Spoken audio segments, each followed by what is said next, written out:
Okay, so we're going to dive right into our first topic, and I'm sure this is actually something when Lisa and I were coming up with these topics that kind of hold near and dear to a lot of our hearts. So the first one is schedule and flexibility of gig works and women in the gig work economy. So really easy. What does flexibility personally mean to you, and how does it affect the way that you work?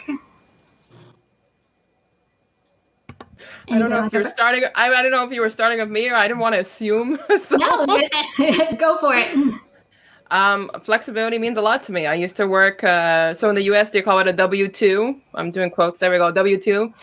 In Canada, I just call it. I work for an employer, and I would get penalized all the time for taking time off for my son. I have a almost 4-year-old little guy. And so the flexibility means a lot. I can be a mom. I can be a YouTuber. I can be a gig worker. Having the flexibility of being able to do that, I'm a very happy camper compared to what I used to be working for a company. Let's put it that way. Totally mirroring what you just said. My mental health and mindset overall improved so much leaving corporate America and switching over to the flexibility of the gig world. So I can't say enough how much flexibility has made a difference in my life overall. And I just feel like I have the work ethic to stay out there and stay busy. And so that coupled with flexibility, it's kind of like a match made in heaven. All right, I guess it's me. I mentioned earlier I used to do DoorDash, Bite Squad part-time on my full-time job, which I was in broadcast and sales pretty much my whole life. Due to health issues, I actually would miss a lot of work in that. It was a very stressful job. And right before the pandemic, I decided that I wanted something different for myself. So I started studying in a different area, and all of these apps allowed me to do that. It allowed me to put my first focus on changing my career path while still bringing in income. And that's basically why I do it. I can work when I want to within reason. I mean, you don't want to work the crappy hours, of course.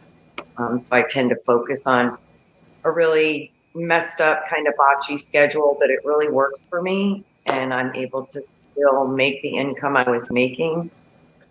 So I can't complain. That's awesome. Yeah. For me, I have a 6-year-old daughter at home. Well, actually, she turns 6 tomorrow, but she, it allows me, she's gone to kindergarten this past year, so I can put her on the bus, get her off the bus, be a present parent. I feel like when I was in corporate America, I was always coming and going and staying at work. And I feel like now I am here, I'm present. I can go to anything that has to do with school.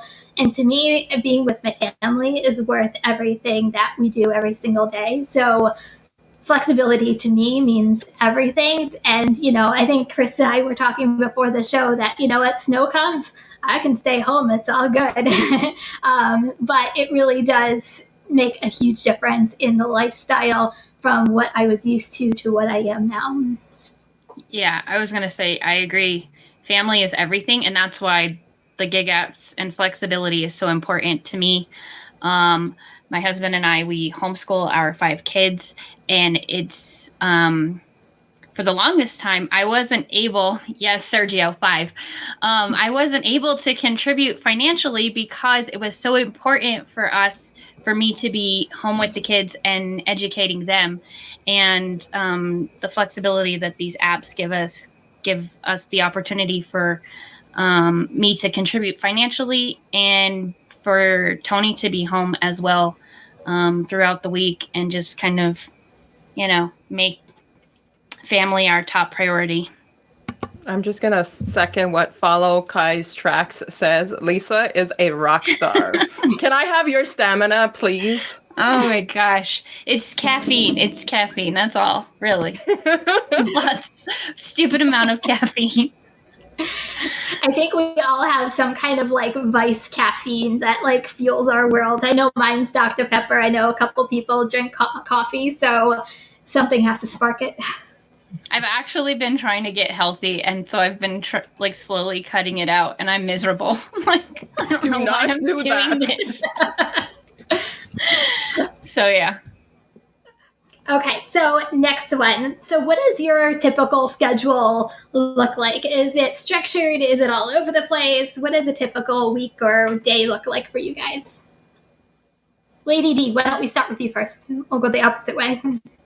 I'm probably the one with the most flexibility because I have grown children.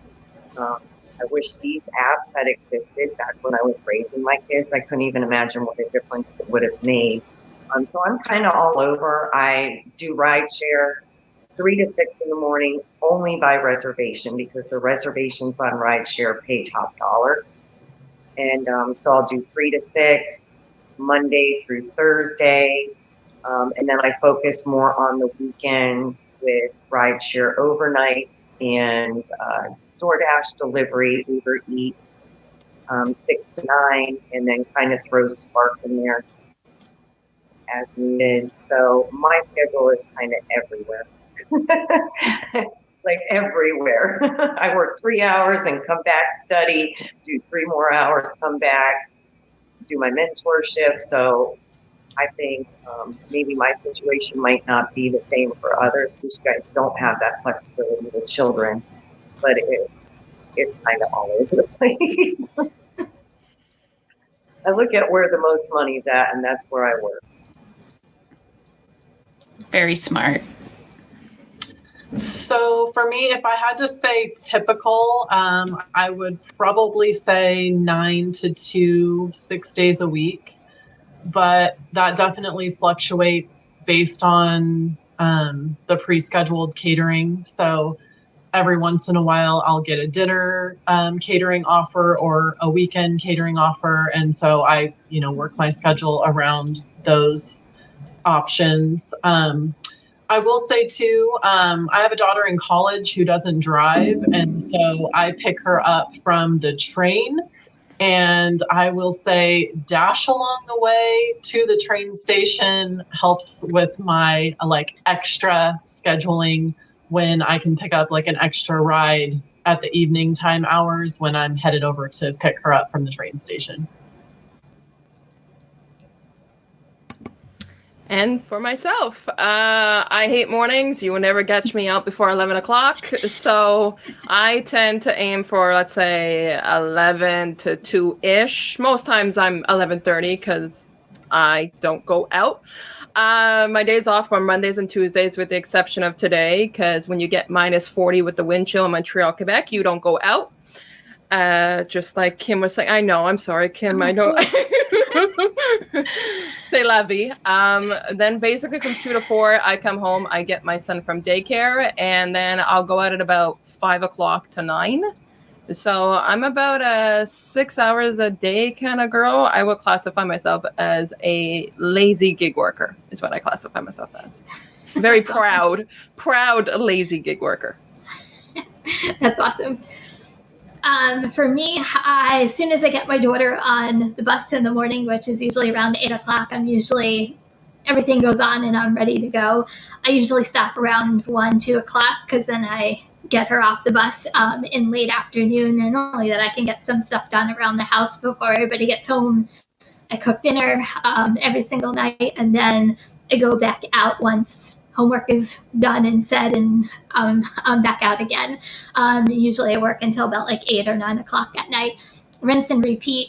Weekends are, I always say I'm in and out on weekends because I'm trying to spend and find that balance between quality with my family and going out and working. So I might take an order from home and go, okay, I'll be back, and take an order, and then maybe 2, and then come back and go and come back. And I feel like that I'm a yo-yo a lot during the weekends because I'm trying to spend as much time as I possibly can and start the week all over again. But that's my typical schedule.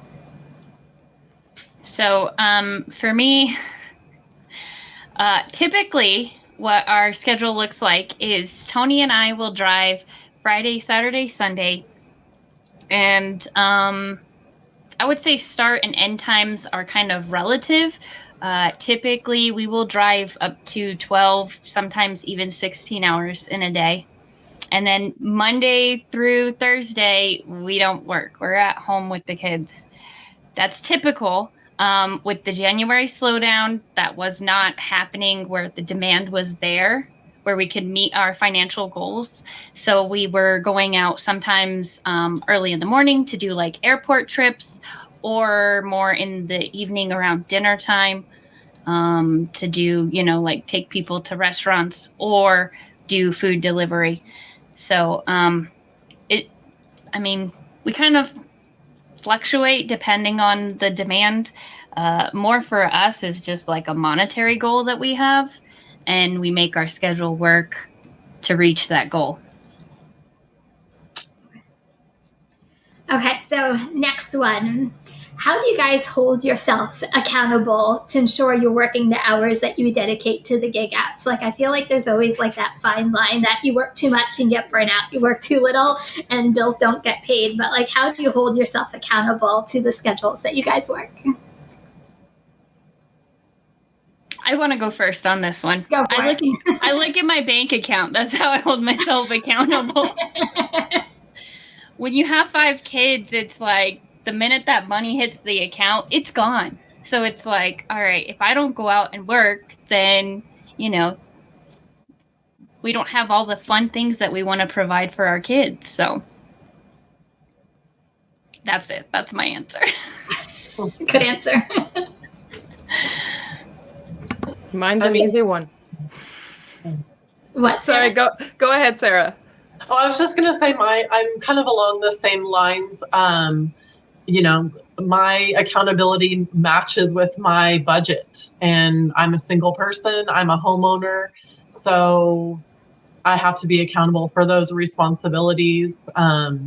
It's not an issue for me, but when you're a single person and you have those responsibilities, it's not going to fall on anybody else. So, got to do what you got to do. My wife kicks me out. That's it.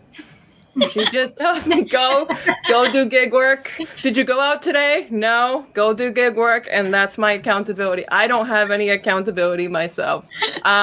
Also, sometimes because I want to make ride-along videos, that's my accountability, is my YouTube channel. If I don't go out and I don't do the deliveries, I don't record, then I sometimes don't do the deliveries. But yeah.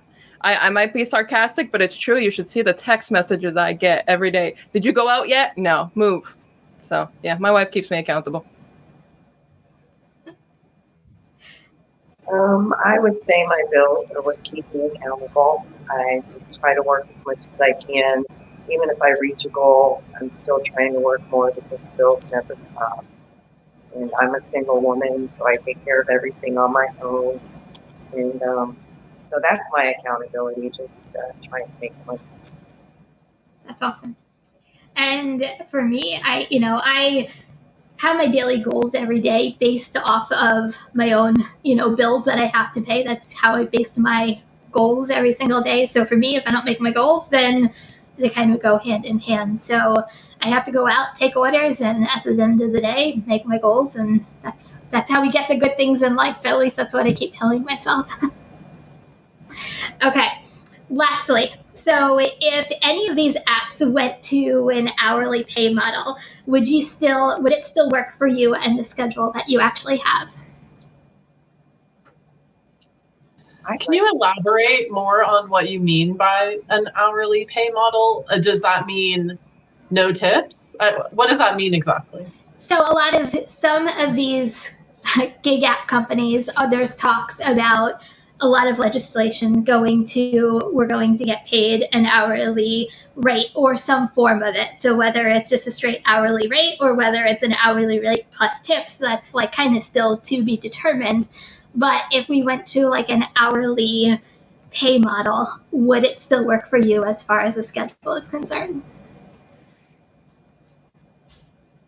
Now I'd like to comment on this. When I did Bite Squad, I don't know if you guys had Bite Squad. It was an hourly pay model. You made 12 to 16 an hour based on the block that you would sign up for. but it was hourly or hourly plus tips, whichever made more. So quite honestly, with their pay model, I was making more or just about the same as I was on DoorDash. And this is 6-7 years ago when DoorDash money was really good. I used to go out on my lunch break in downtown Tampa. I'd work 1 hour, make $60. Like, it was nothing. So Bite Squad kept kind of in the same with that. Now, if they went to a pay model, like you get a base hourly and then tips, yeah, that would be great. You'd probably benefit more. But if they're just averaging out an hourly, heck no. And if you had to pick an exact schedule, I wouldn't show up.